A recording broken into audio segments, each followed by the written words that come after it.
بسم الله الرحمن الرحيم. الحمد لله الذي أنزل على عبده الكتاب ولم يجعل له عوجا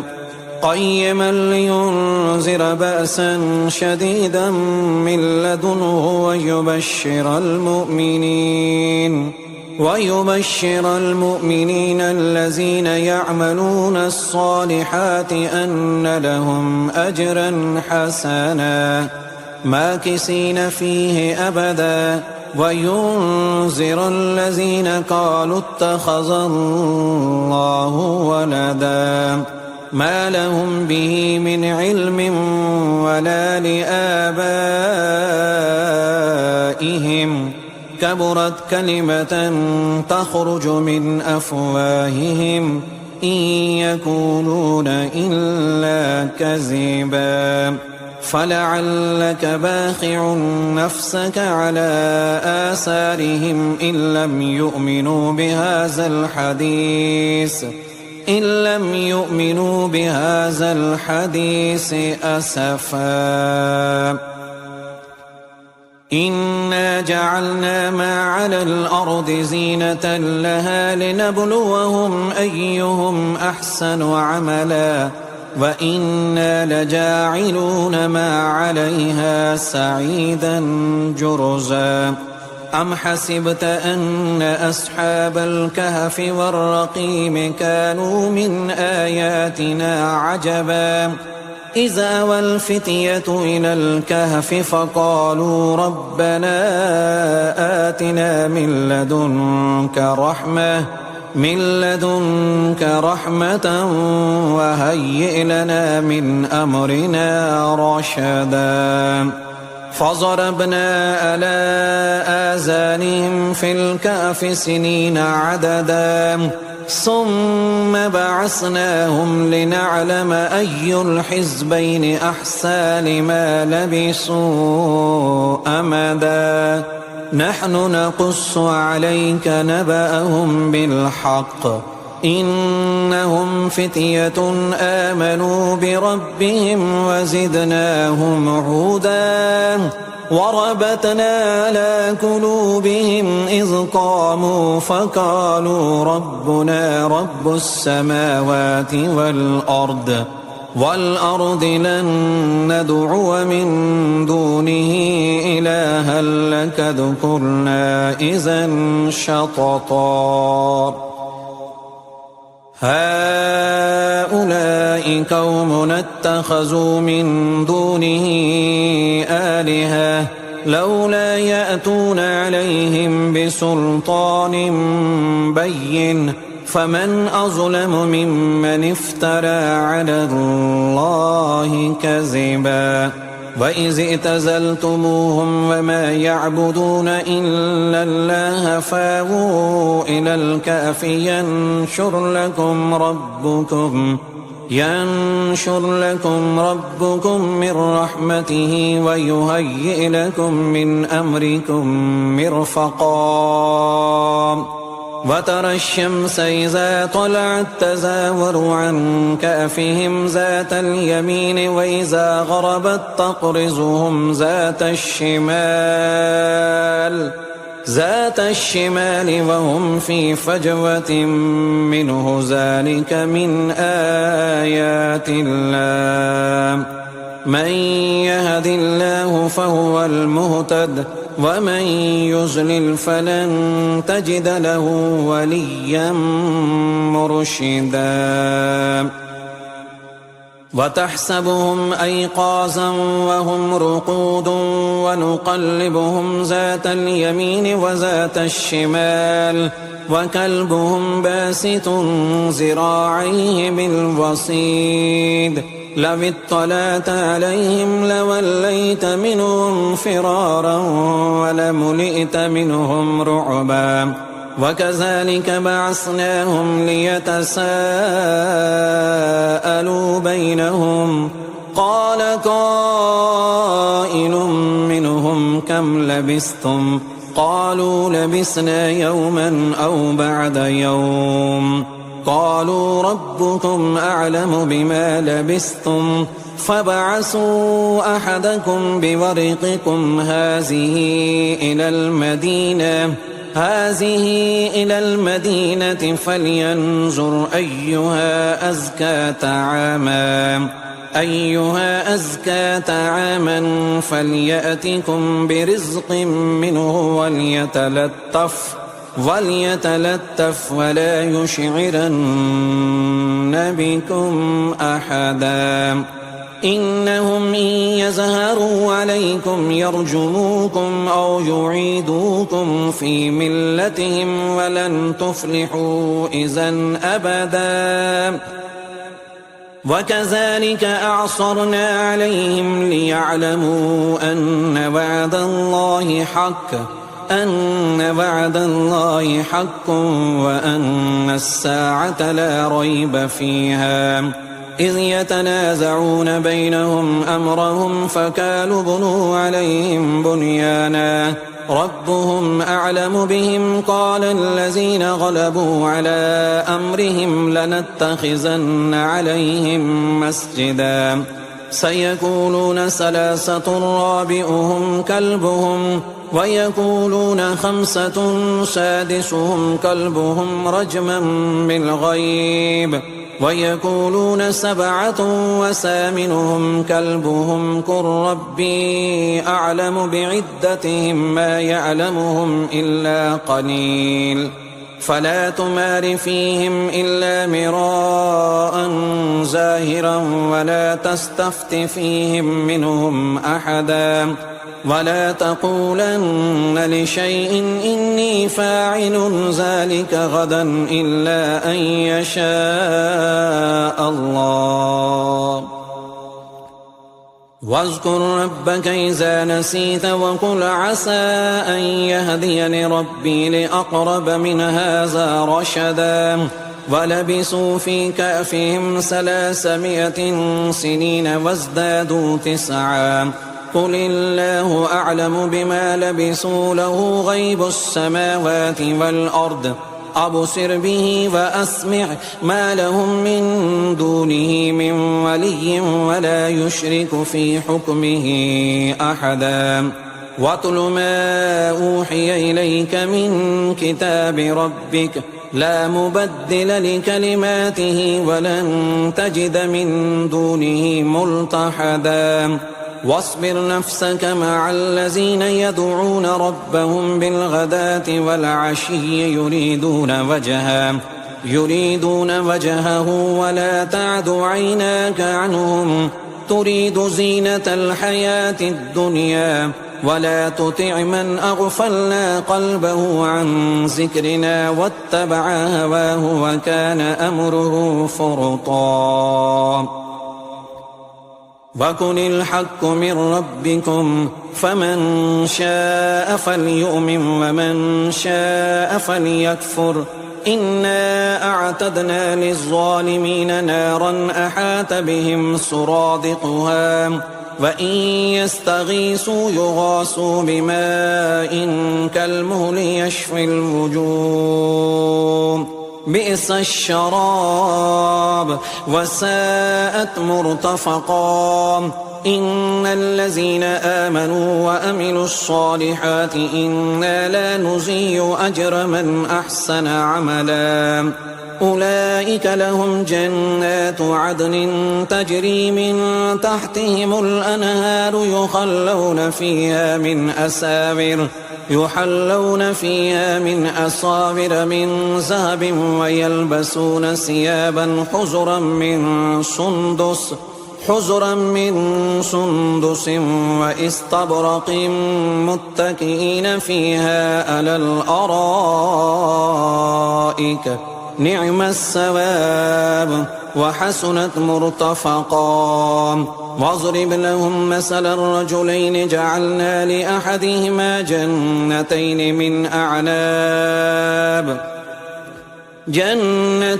من أعناب وحففناهما بنخل وجعلنا بينهما زرعا كلتا الجنتين آتت أكلها ولم تظلم منه شيئا وفجرنا خلالهما نهرا وكان له ثمر فقال لصاحبه وهو يحاوره أنا أكثر منك مالا وأعز نفرا ودخل جنته وهو ظالم لنفسه قال ما أظن أن تبيد هذه أبدا وما أظن الساعة قائمة ولئن رددت إلى ربي لأجدن خيرا منها منقلبا قال له صاحبه وهو يحاوره أكفرت بالذي خلقك من تراب ثم من نطفة ثم سواك رجلا لكن هو الله ربي ولا أشرك بربي أحدا ولولا إذ دخلت جنتك قلت ما شاء الله لا قوة إلا بالله إن ترني أنا أقل منك مالا وولدا فعسى ربي أن يؤتيني خيرا من جنتك ويرسل عليها حسبانا من السماء فتصبح صعيدا زلقا أو يصبح ماؤها غورا فلن تستطيع له طلبا وأحيط بثمره فأصبح يقلب كفيه على ما أنفق فيها وهي خاوية على أروشها ويقول يا ليتني لم أشرك بربي أحدا ولم تكن له فئة ينصرونه من دون الله وما كان منتصرا هنالك الولاية لله الحق هو خير ثوابا وخير عقبا واضرب لهم مثل الحياة الدنيا كماء إن أنزلناه من السماء فاختلط به نبات الأرض فأصبح هشيما تذروه الرياح وكان الله على كل شيء مقتدرا المال والبنون زينة الحياة الدنيا والباقيات الصالحات خير عند ربك ثوابا وخير أملا ويوم نسير الجبال وترى الأرض بارزة وحشرناهم فلم نغادر منهم أحدا وعرضوا على ربك صفا لقد جئتمونا كما خلقناكم أول مرة بل زعمتم أن لن نجعل لكم موعدا ووزع الكتاب فترى المجرمين مشفقين مما فيه ويقولون يا ويلتنا ما لهذا الكتاب لا يغادر صغيرة ولا كبيرة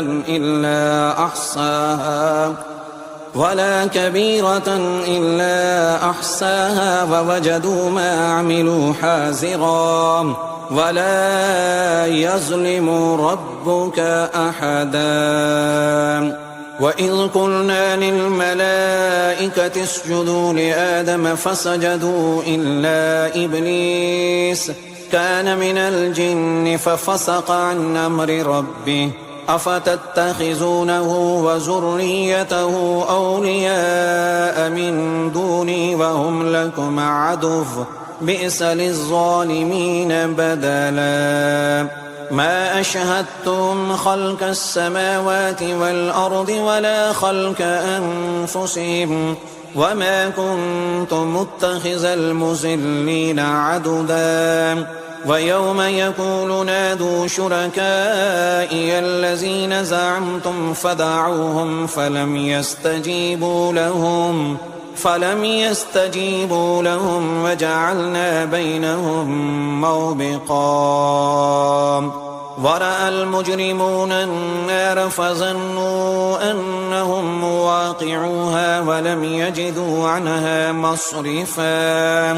ولقد صرفنا في هذا القرآن للناس من كل مثل وكان الإنسان أكثر شيء جدلا وما منع الناس أن يؤمنوا إذ جاءهم الهدى ويستغفروا ربهم إلا أن تأتيهم سنة الأولين أو يأتيهم العذاب قبلا وما نرسل المرسلين إلا مبشرين ومنذرين ويجادل الذين كفروا بالباطل ليدحضوا به الحق واتخذوا آياتي وما أنذروا هزوا ومن أظلم ممن ذكر بآيات ربه فأعرض عنها ونسي ما قدمت يداه إنا جعلنا على قلوبهم أكنة أن يفقهوا وفي آذانهم وقرا وإن تدعهم إلى الهدى فلن يهتدوا إذا أبدا وربك الغفور ذو الرحمة لو يؤاخذهم بما كسبوا لعجل لهم العذاب بل لهم موعد لن يجدوا من دونه موئلا وتلك القرى أهلكناهم لما ظلموا وجعلنا لمهلكهم موعدا وإذ قال موسى لفتاه لا أبرح حتى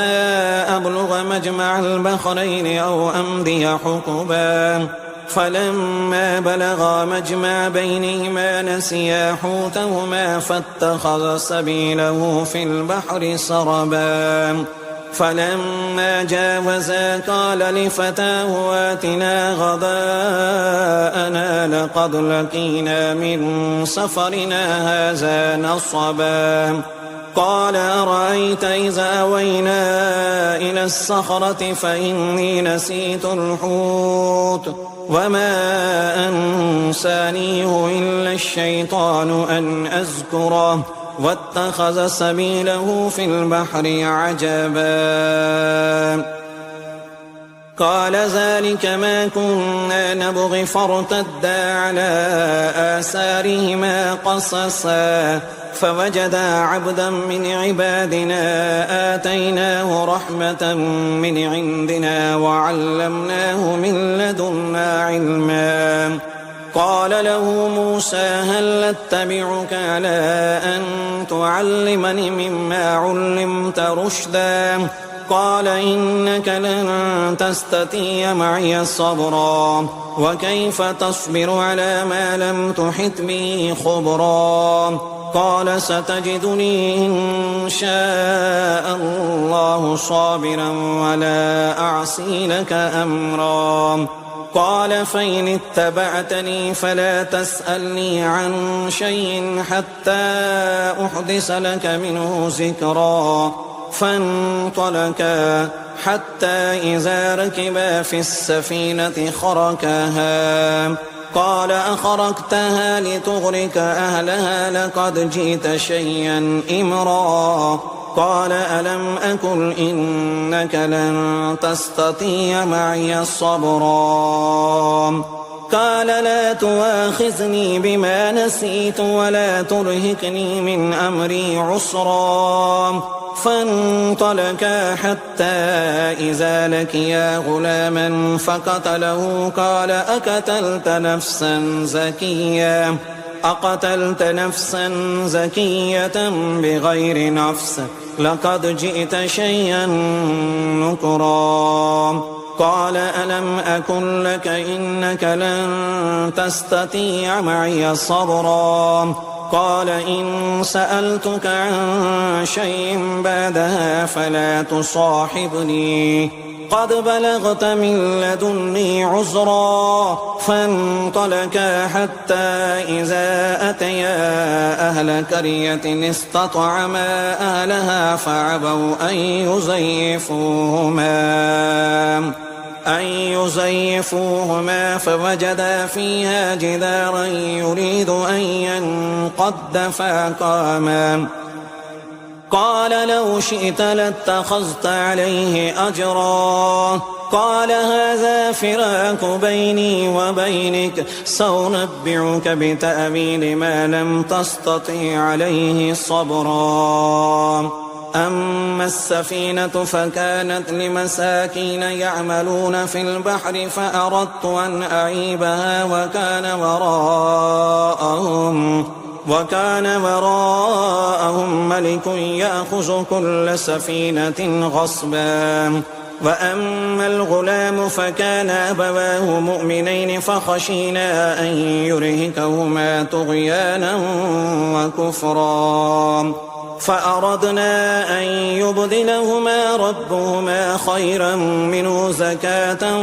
وأقرب رحما. وأما الجدار فكان لغلامين يتيمين في المدينة وكان تحته كنز لهما وكان أبوهما صالحا فأراد ربك أن يبلغا أشدهما ويستخرجا كنزهما رحمة من ربك وما فعلته عن أمري ذلك تأويل ما لم تسطع عليه صبرا. ويسألونك عن ذي القرنين قل سأتلو عليكم منه ذكرا.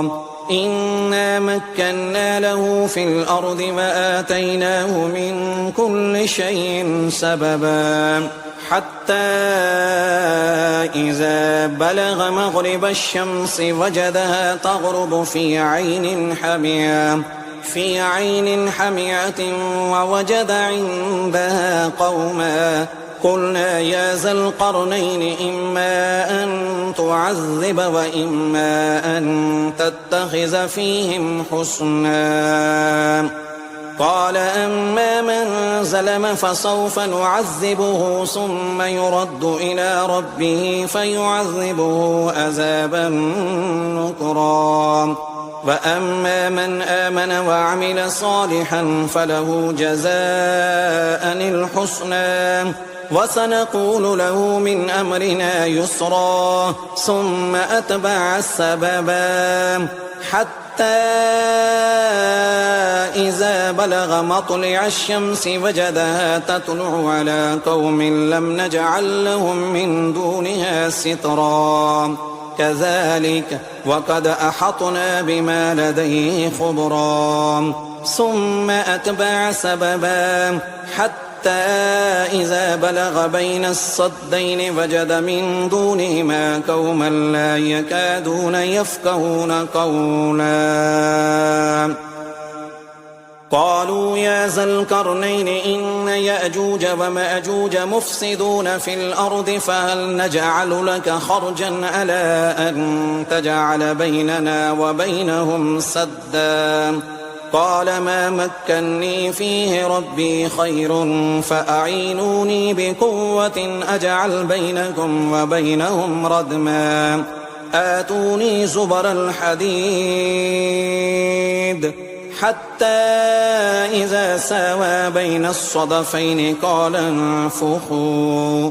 حتى إذا جعله نارا قال آتوني أفرغ عليه قطرا. فما استطاعوا أن يزهروه وما استطاعوا له نكبا. قال هذا رحمة من ربي فإذا جاء وعد ربي جعله دكاء وكان وعد ربي حقا. وتركنا بعدهم يومئذ يموج في بعد ونفخ في الصور فجمعناهم جمعا. وأردنا جهنم يومئذ للكافرين عرضا الذين كانت أعينهم في غطاء عن ذكري وكانوا لا يستطيعون السمع أفحسب الذين كفروا أن يتخذوا عبادي من دوني أولياء إنا أعتدنا جهنم للكافرين نزلا قل هل ننبئكم بالأخسرين أعمالا الذين زل سعيهم في الحياة الدنيا وهم يحسبون أنهم يحسنون صنعا أولئك الذين كفروا بآيات ربهم ولقائه فحبطت أعمالهم فلا نقيم لهم يوم القيامة وزنا ذلك جزاؤهم جهنم بما كفروا واتخذوا آياتي ورسلي هزوا إن الذين آمنوا وعملوا الصالحات كانت لهم جنات الفردوس نزلا خالدين فيها لا يبغون عنها حولا قل لو كان البحر مدادا لكلمات ربي لنفد البحر قبل أن تنفد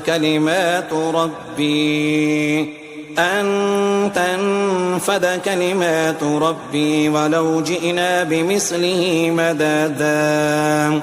قل إنما أنا بشر مثلكم يوحى إلي أنما إلهكم إله واحد فمن كان يرجو لقاء ربه فليعمل عملا صالحا ولا يشرك بعبادة ربه أحد